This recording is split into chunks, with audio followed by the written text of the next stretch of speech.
नमस्कार, Navbharat times online में आपका स्वागत है। राजधानी रांची की 5 प्रमुख गतिविधियां आज इस तरह रही। मुख्यमंत्री हेमंत सोरेन से आज सेल की चेयरमैन सोमा मंडल ने औपचारिक मुलाकात की। इस दौरान मुख्यमंत्री ने कहा कि कोल इंडिया की तर्ज पर सेल प्रबंधन भी स्थानीय विस्थापितों को 1 करोड़ रुपये तक की निविदा में प्राथमिकता दे। उन्होंने बताया कि राज्य सरकार बोकारो को एजुकेशन हब बनाना चाहती है। ऐसे में सेल पुरानी स्कूलों की आधारभूत संरचनाओं को राज्य सरकार को ट्रांसफ़र कर दे ताकि इस दिशा में सरकार आगे कदम बढ़ा सके। राजधानी रांची में सबसे सुरक्षित माने जाने वाले मोराबादी मैदान के समीप अपराधियों ने आज दिन दहाड़े अंधाधुंध फायरिंग कर पुलिस को बड़ी चुनौती दी। फायरिंग की इस घटना में एक व्यक्ति की मौके पर ही मौत हो गई, जबकि 2 अन्य लोग घायल हो गए। हमले में मारे गए कालू लांबा का पूर्व में आपराधिक इतिहास रहा है और वह कुछ दिन पहले ही जेल से छूटकर बाहर निकला था।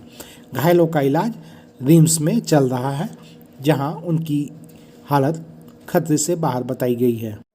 इधर भाजपा के प्रदेश अध्यक्ष और राज्यसभा सांसद दीपक प्रकाश ने कहा है कि राज्य में कानून व्यवस्था की स्थिति निरंतर बिगड़ती जा रही है।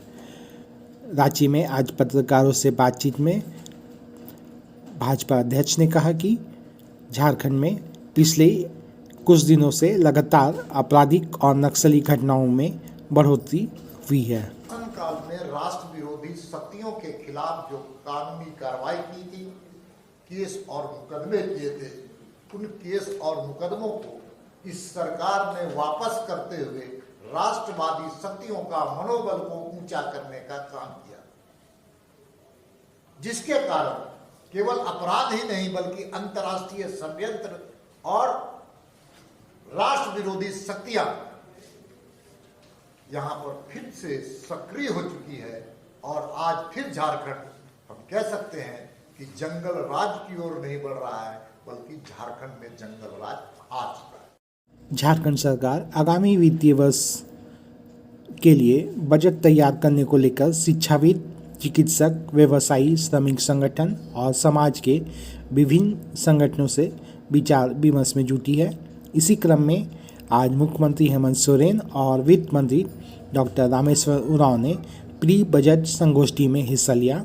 सरकार की ओर से प्री बजट संगोष्ठी में आए कई सुझावों पर विचार करने का भरोसा दिलाया गया है।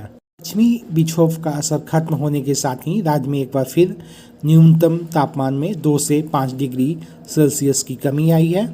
रांची स्थित भारतीय मौसम विज्ञान विभाग के वरीय वैज्ञानिक अभिषेक आनंद ने बताया कि 31 जनवरी या 1 फरवरी से न्यूनतम तापमान में थोड़ी बढ़ोतरी दर्ज की जाएगी। पश्चिमी विक्षोभ के जाने के बाद न्यूनतम तापमान में गिरावट देखने को मिलती है। तो अभी 3-4 दिन जो न्यूनतम तापमान में है वो आपको तो इसी लगभग में देखने को मिलेगा। और उत्तरी और मध्य भागों में जो तापमान है वो गिर चुका है और इसमें अब कोई बड़ा बदलाव 3-4 दिन में नहीं देखने को मिलेगा। जबकि जो दक्षिणी भाग है वहाँ पे न्यूनतम तापमान में 2 से 4 डिग्री की गिरावट अगले 24 घंटे में देखने को मिलेगी और उसके तत्पश्चात कोई बड़ा बदलाव देखने को नहीं मिलेगा। तो कुल मिला के ये है कि अगले 3-4 दिन जो है न्यूनतम तापमान वो थोड़ा सा सामान्य से नीचे ही रहने की संभावना है। और 31 तारीख से स्थिति में बदलाव होगा। 31 और 1 तारीख से जो ठंड है उसमें थोड़ी कमी आने की संभावना है, न्यूनतम तापमान में बढ़ोतरी देखने को मिलेगी। और क्योंकि कोई भी सिनोप्टिक फीचर नहीं है, कोई बारिश का अंदेशा नहीं है और जो सूरज है उसका भी मूवमेंट टुवर्ड्स इक्वेटर हो रहा है, तो इस कारण दिन भी बड़ा हो रहा है। आपको ठंड से थोड़ी सी कमी देखने को मिलेगी। नवभारत टाइम्स ऑनलाइन के लिए रांची से मैं रवि सिन्हा।